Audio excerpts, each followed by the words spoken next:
Ladies and gentlemen, welcome to the testing grounds. We're going to go over a bunch of basics, a bunch of geometries, and very rudimentary concepts to build a foundation from which we can then be assured, mathematically speaking, of what is true and what is not true.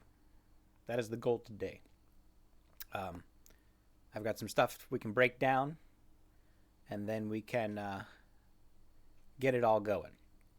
So, what we have right here is three MERBs in a perfectly straight line. They're all starting the same distance away from the wind bin. What we're going to demonstrate is thing number one. Thing number one is I think people greatly underestimate how much time you lose just touching a wall. I don't think people realize. Just touching a wall. A marble slowing down and then speeding up, or in the worst case scenario, a marble stopping and then speeding up. From what I've gathered, it's about a 2-second loss. So we're going to do a side-by-side comparison. We have all three marbles starting the same distance from the wind bin, so that no matter what inputs we use, the inputs will be the same for all three marbles. What we're going to try to do, it's going to be a little tricky, but we're going to try to do it. We're going to have Sisasmita cruise down unimpeded. We're going to have Himero hit the 45-degree angle and loop around.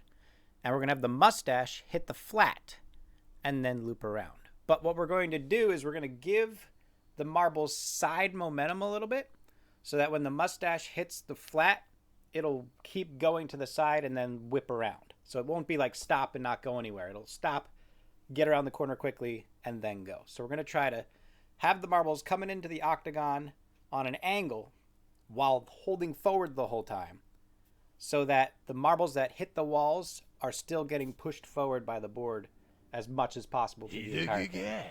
Make sense? So that's what we're going to try to do right now. This may take a couple tries, but we're going to try it until we get it, just so we can have a time comparison. So what I'll need, if we're successful, I'll need someone to clip it. And then we can do frame-by-frame review of the clip to see exactly when Seesaw's marbles hits the wind bin compared to when Himero's marble hits the wind bin compared to when the mustache marbles hits the wind bin. And this will show the discrepancy between going straight through the track, hitting a 45, and hitting a 90-degree angle. Understood? Clear? Good concept? Great. Let's go.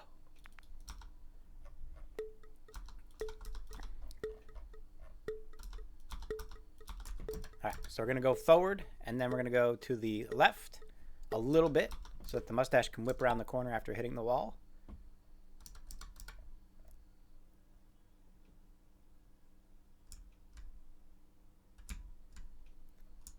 Okay.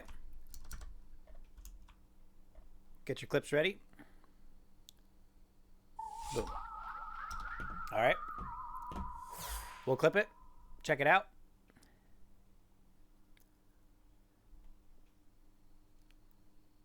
And we'll see exactly what time it hits the wind bin. I'll just go by the moment it crosses the line of the right there. Perfect. So that's 14.13. The 45-degree marble. Ooh, it's one frame back.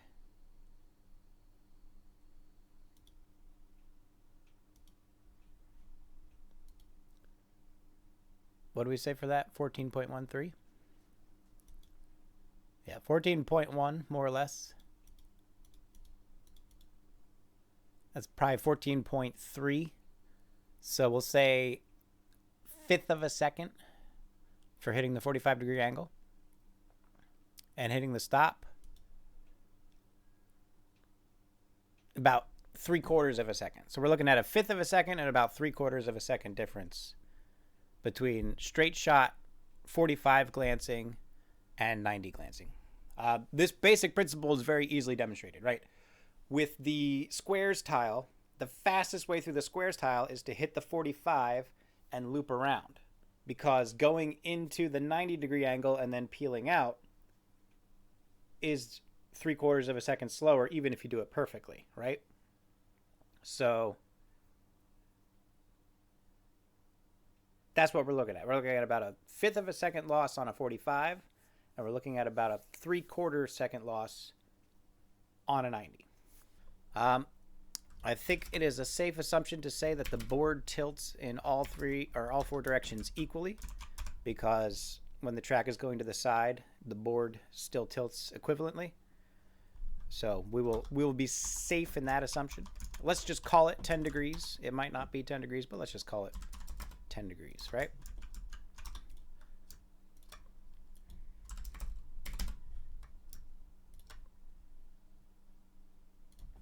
All right.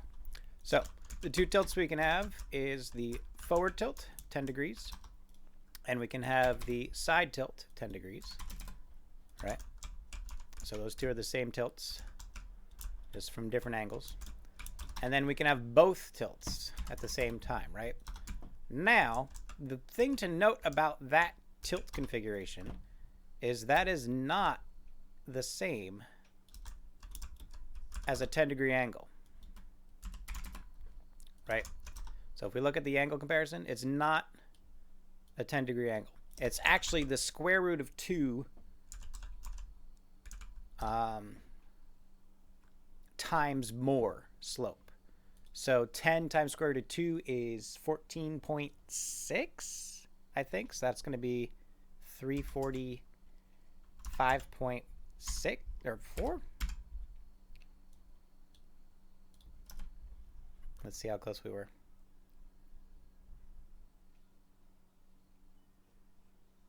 Not quite, a little more.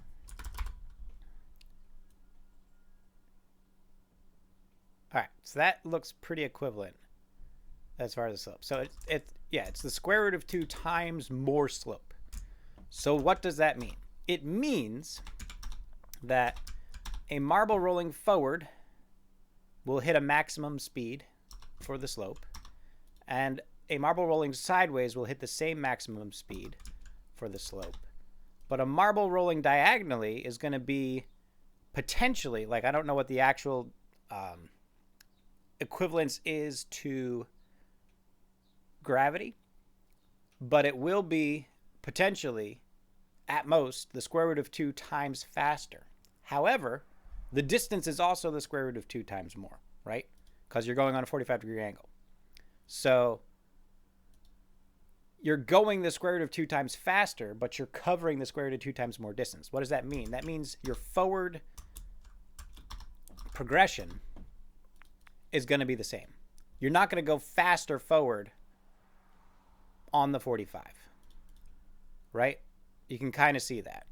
You're not going to go any faster forward. You'll go faster, but you're covering more direction. So in the best case scenario, you'll have the same forward progress. I think the way that the gravity is calculated in this game, it's actually a little slower, and you can kind of see that here. I know it's a little hard to get at the same time, but you can kind of see the left marble before this one hits the wall does accelerate past it. You can kind of see that. We'll even do the quote-unquote slower one first, just to demonstrate. So forward progress in ideal situation, probably the same. My guess would be the forward one might be a little bit faster. What's more important about that is the speed against a wall is much slower, right? So if you have a bunch of marbles in your start piece and you need to collect them on the side of the wall, the marbles that hit the wall first are going to slow down, and the marbles in the back are going to catch up to them, which is already going to be a hindrance, right? You can see the speed difference. It's significant, right? The speed difference is significant between when a marble is on a wall versus not on a wall. And we can definitely test that in-game with the timer just to demonstrate that really quick. We're going to go for that equivalent, D white splotch and then the marble. We're going to try to get that same exact spot, at least horizontally, next time. There are things I'm already pretty convinced about Pixel, but we are creating visual mathematical demonstrations and models to reinforce and further explain the concepts. Okay, 14.61. Remember that number, 14.61. We all in agreement?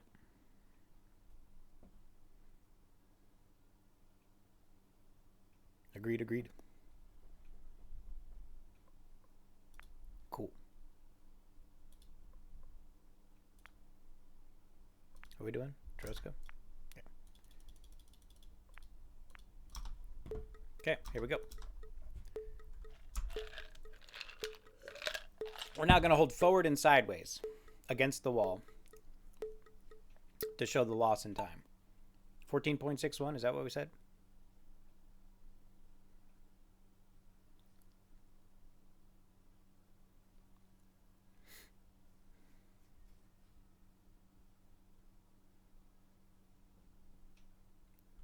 I have to let go forward so he gets to fall on the back of the map.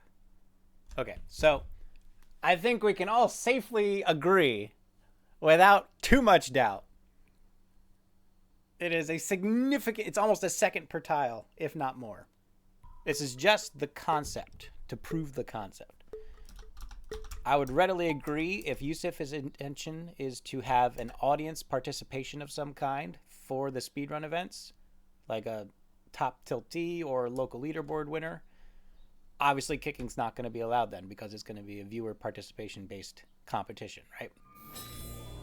So if there's reasonable sound, constant forces regarding not kicking marbles for the sake of a competition or an event, I'm all for it.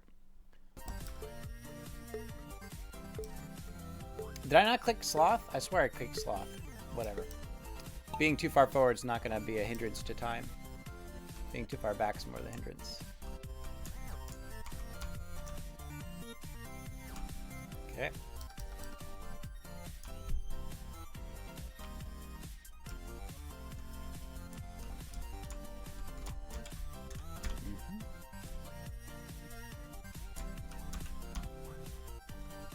All right. That was pretty good. There's my calculator. Same time again. Again, it wasn't a perfect run, but it was pretty good. 39.1 minus 14.86. 24.24 seconds.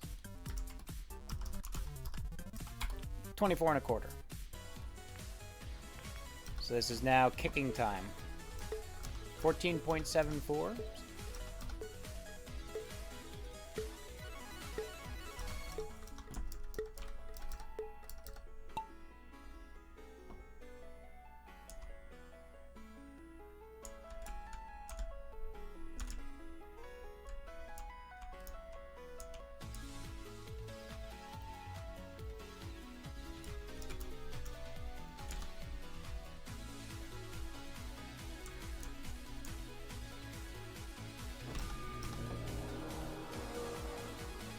$35.7.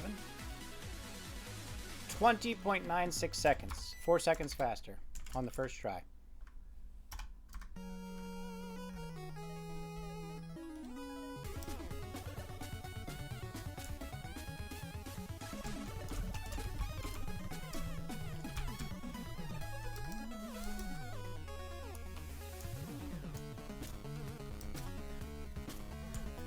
Yeah, so that argument's a bit more subjective, right?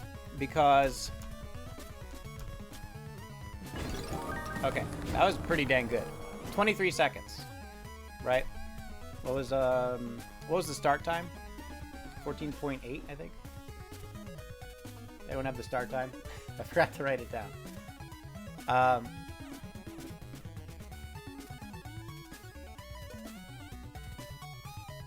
This one I could probably demonstrate as well, right? So this one we could probably do the same level again.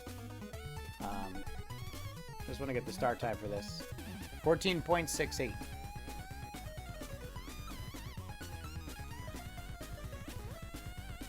So that was 23.23. So that was 1 second faster. So now we're down to 2.25 seconds difference.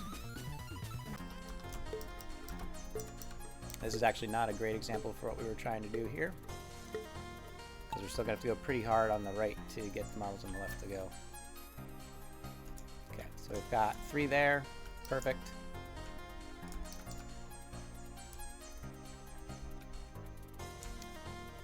Someone get the start time for me.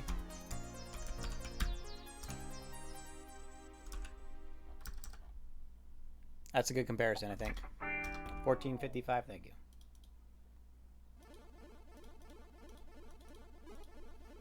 $35.77. 21.22, which is still 1 1/4 seconds slower than ideal start.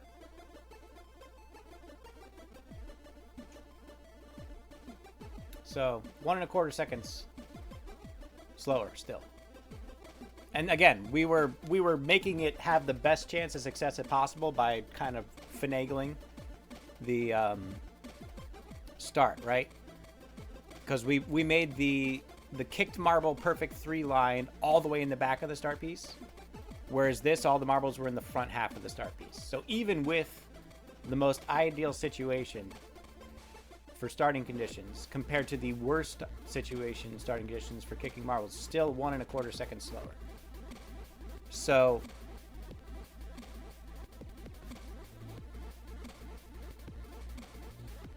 there's your data. If you're not convinced, do it yourself and prove me wrong. If you think I'm too sloppy on the not kicked marbles tilts, or, you know, not getting the right lines from whatever, prove me wrong. I would love to see better ways of doing things. And it should, I want to reemphasize, this is not all levels. This is only green levels with problematic corners in them. And it's only blue levels when there's a chance for marbles to get stuck somewhere. Which, given the past 3 weeks, has only been 2 blue levels. Once you're past level 9, it's not behooving to kick marbles. You want more marbles after level 9, so you can slam through things. A pro speed, you want to see 71 destroy it? I would love to see 71 do it. I would love to see a 71 side-by-side comparison.